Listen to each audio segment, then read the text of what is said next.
Hi, welcome back to my show. My name is Shyam. Welcome to Brews and Beans with Shyam. So, this episode, I have a very special guest. Somebody who started in hotels, done a lot in F&B space. I would say brought Weber to India, to give a hint. Uh, Done and headed Bangalore Wine Club. Now headed and now even heading Chaîne the Rôtisseurs in Bangalore. Done a lot within aggregators, whatnot. I mean, you name the element that he hasn't touched in F&B industry, I would say there'd be hardly any or none. So let's go and meet Aslam. Aslam, welcome to my show.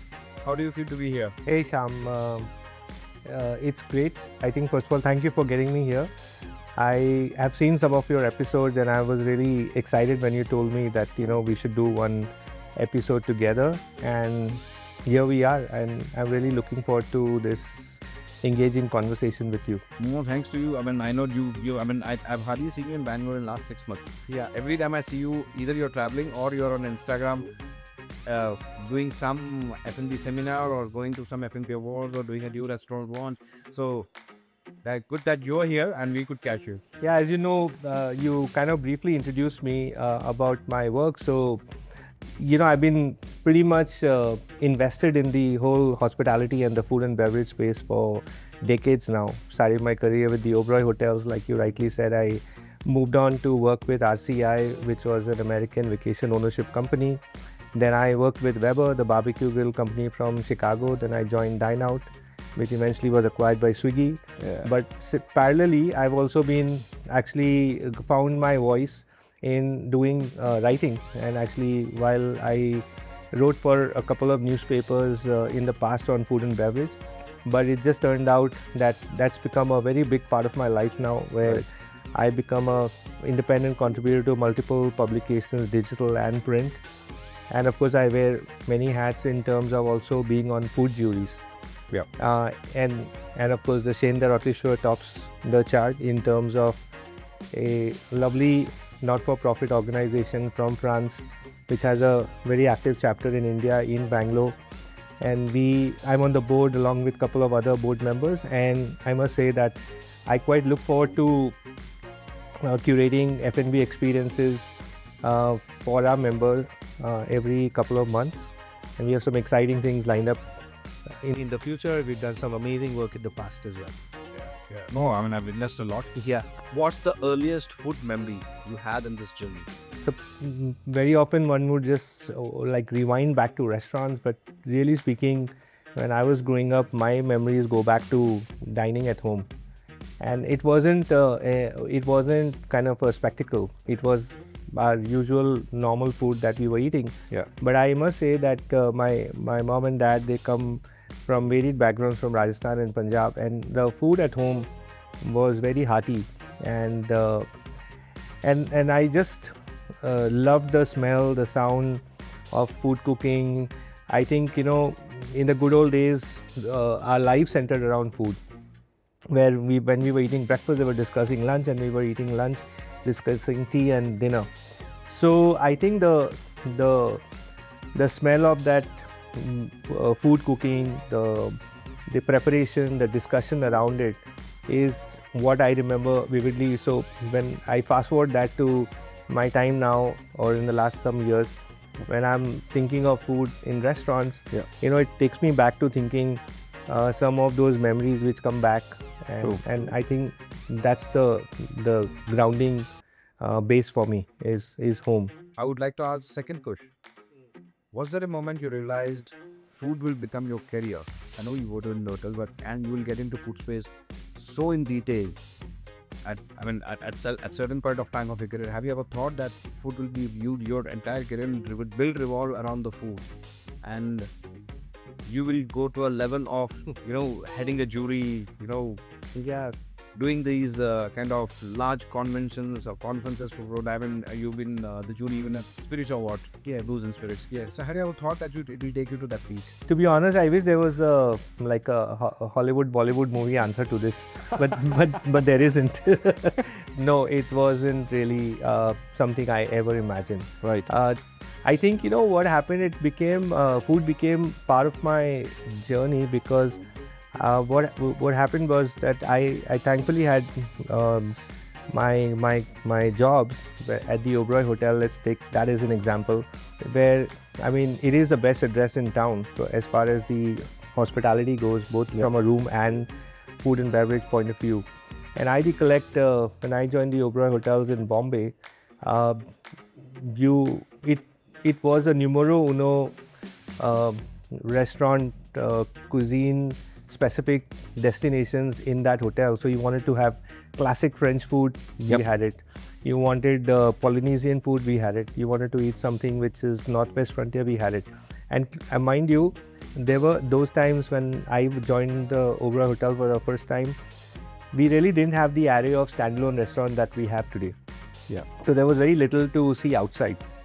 So I think if you really think of it like I call myself like I'm almost akin to a village bumpkin, and I walk into all these experiences, Right. and you wonder, man, like what a treasure trove of I think dimensions exist in the food and beverage world. Yeah.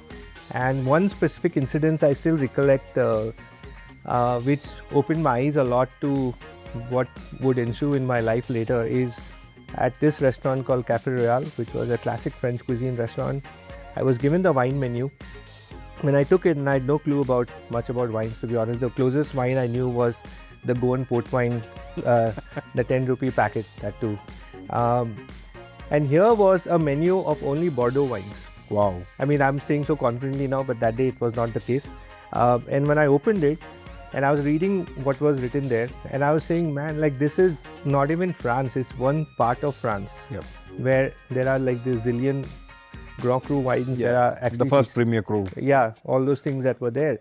And I say, if that's the level, the depth of a subject like wine, what more could it be?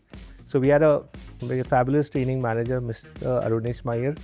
I walked up to him, and then I took it upon me that I need to know more. And that's how I think the journey started. Is I just became more curious to talk to chefs, more curious to talk to restaurant managers, to training managers, to picking up menus, opening it up.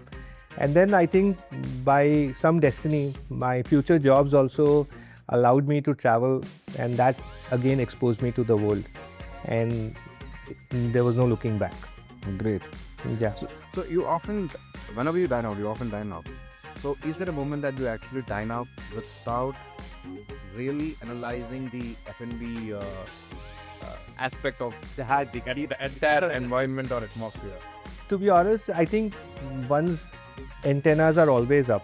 And I'll give you a parallel to this, and which something you will relate to. Yeah. It's like, when you check into a room.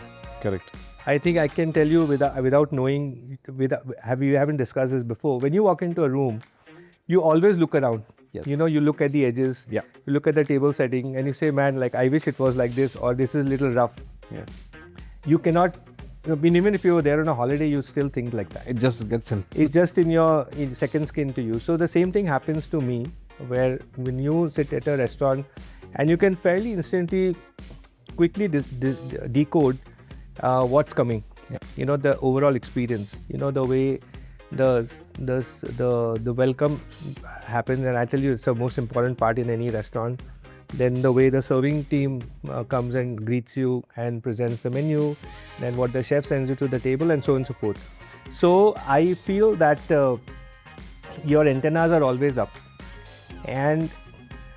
but there are times when that doesn't happen, is when that food is comforting. Yeah. You don't really have to think twice. You just like slurp it up because that's how it was meant to be. But yeah, it's very difficult to let go of the hat that I wear of dissecting what's on the plate. Well, with that, my next question would be, you've been in the space for so long now. You go and check out so many places.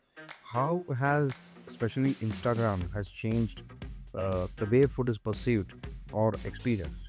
Well, see, Instagram has been a great boon to a lot of establishments in the food, beverage, hospitality, and all kinds of spaces. And it's also been a bane to both sides. I'll tell you the good side of it. See, today, thanks to Instagram, even if you're a small bakery, a mom and pop type bakery, or you're just a small bar, you can still become viral nationally and internationally by being who you are through Instagram. Globally, Your reach is something else. But at the same time, I think what also has happened, a lot of restaurants are actually not making the food for the palate, but they're making it for the plate and for the camera.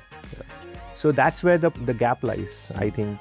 It's like people are not focusing on delivering something sincerely. It's more about the pomp and show and how many ingredients and the smoke and all that stuff. So I think today, even diners are unfortunately looking for that only, because I'll tell you, in your restaurant, how many times you must have seen when the food arrives, instead of fork and spoon, the camera comes out first. True. Very true. Much to the disgust of maybe co-diners who are not taking that photo, they get frustrated because they want to eat and somebody's taking a photo. I also do that. I mean, I'm not saying I don't do it. Like, I know why I'm remembering this, why that I do it is because when my kids are with me, they get frustrated, say, man, get over with this thing because I want to eat, like I'm hungry. And see, the chef, like in the Chaîne Rôtisseurs, we have a philosophy or a rule or whatever you could call it, is that when the food comes to you, the chef has made it with a certain intent of temperature, of consistency, and at the point that you should eat it in every way, with salt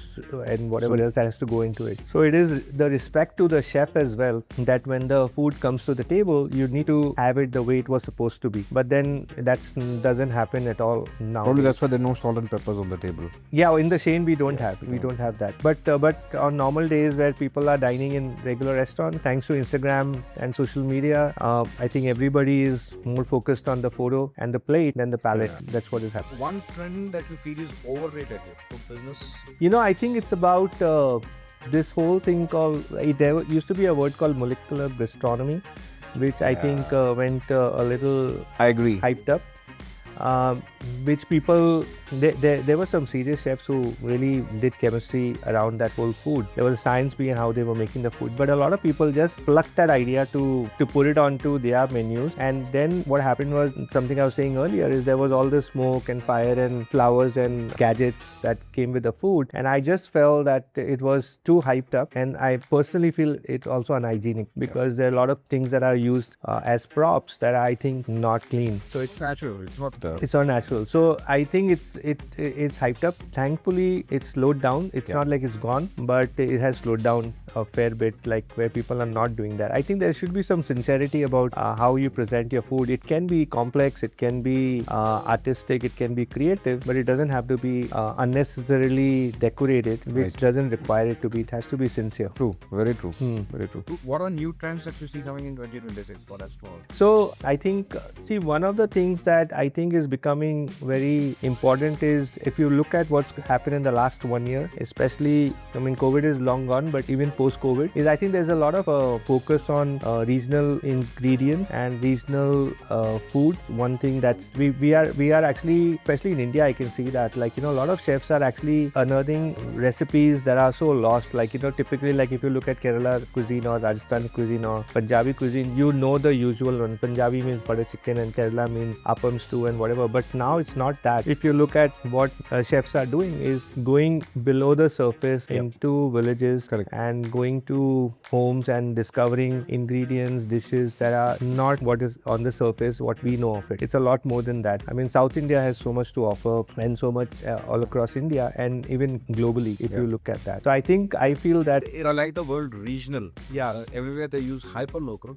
But so regional is what suits us. Regional is what it is. And I think so that is one. The second, I think, is there's a lot of focus now on artisanal approach to cocktails. Yes. And also on the less use of synthetic syrups. Yes. There's a lot more focus, because I think diners are also become very conscious and responsible rather about what they are getting on their plate or in a glass. So they want to know what went into it. And I think there is a general movement towards your own health, like general, not maybe for everyone. So I think people are very particular about what am I eating. Is it gonna be like once in a way you can cheat, but not always you're eating something sugary or syrupy. So I think that artisanal thing, and also the zero proof or low alcohol movement also has become quite prominent now, where I think so that's the thing as far as the beverages are concerned. And I just feel what I said earlier, diners I think are become a lot more conscious of knowing where their food is coming from, and I think that leads to the third part is about sustainable sources of getting your produce and responsible farming and so on and so forth. So I think that is going to play a very big part. So I'll have a few questions.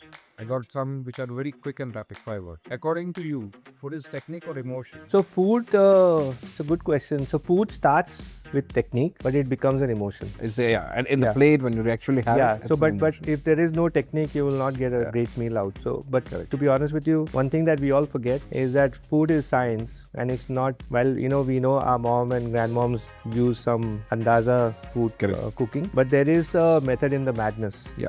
So that technique is important, but what we remember is the emotion of it all. One chef whom you want to cook for you always. Oh God. Well, you know what? I recently I was in Milan a few months back for the Best Chef Awards, Right. and I met Chef Massimo Bottura, and I think he is somebody whose food I really want to eat. I have eaten a lot of meals with Michelin restaurants and Asia 50 restaurants, but his meal is something I really would like to savor sometime. We met at a different location, so it was not in his restaurant. Great. A food scene you would enjoy. I try to be conscious about what I'm eating, but really sometimes I don't I don't much care for desserts. But there are times when I may not eat my main meal, and I could just splurge on a great Indian dessert, and that too an Indian dessert to be precise. Great. Yeah. Great. Yeah. The cuisine which you feel is a bit overrated in restaurants.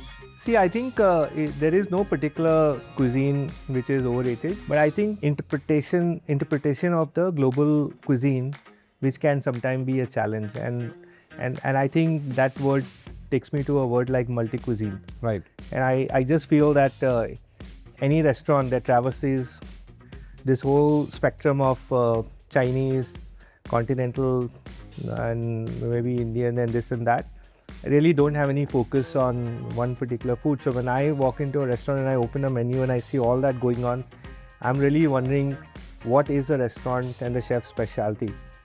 So I think that is something that one has to be very cautious about. A dream restaurant that Aslam would like to own.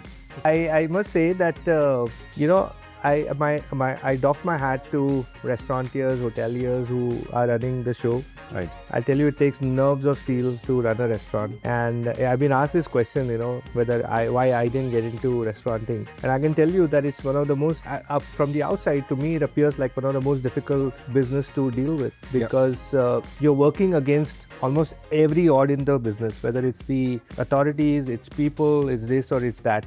True. But anyway, having said that, by any chance, if I do ever open a restaurant, I'd like to have something which is simple, something which celebrates regional ingredients. Yep. I think, and also with a very good beverage program. Yeah.